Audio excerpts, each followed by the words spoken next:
नमस्कार, मी कवयित्री संगीता महाजन. निर्मल स्नेहप्रेम यात मी आज नवीन विषय घेऊन येत आहे. शंभूगीता. ही शंभूगीता सत्ययुगातील प्राचीन आहे. ती आज आपण ऐकणार आहोत.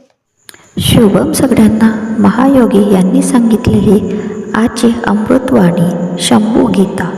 शंभूगीतेबद्दल. शंभूगीता ही प्राचीन गीता आहे.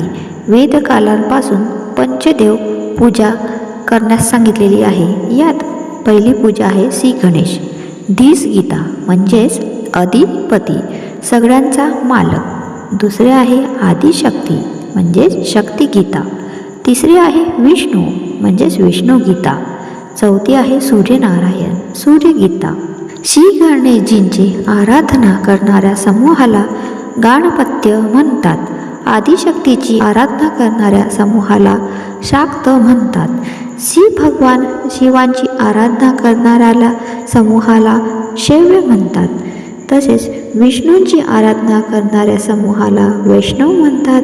सूर्यनारायणाची आराधना करणाऱ्या समूहाला शौर्य म्हणतात. शंभूगीता हे सत्ययुगातील गीता आहे. या गीतेमध्ये एकूण 7 अध्याय येतात. पहिला अध्याय आहे धर्म निरूपण म्हणजेच धर्म अर्थ यामधील स्पष्टीकरण. दुसरा आहे पिंड सृष्टी निरूपण. तिसरा आहे चक्रपीठ शुद्धी निरूपण. चौथा आहे दिव्यलोक निरूपण. पाचवा आहे अध्यात्म तत्व निरूपण. सहावा आहे भागवत संबंध निरूपण. सातवा आहे शिवलिंग निरूपण म्हणजेच स्पष्टीकरण. शंभूगीता ही भगवान शिवांकडून आलेली गीता आहे.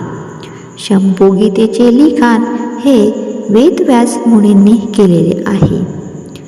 या गीतेचा संवाद वेदव्यास मुनी आणि सूत मुनी या दोघांमधील आहे. भेसळ गोष्टींमुळे आणि लोभांमुळे व्यक्तीचा सर्वनाश होतो.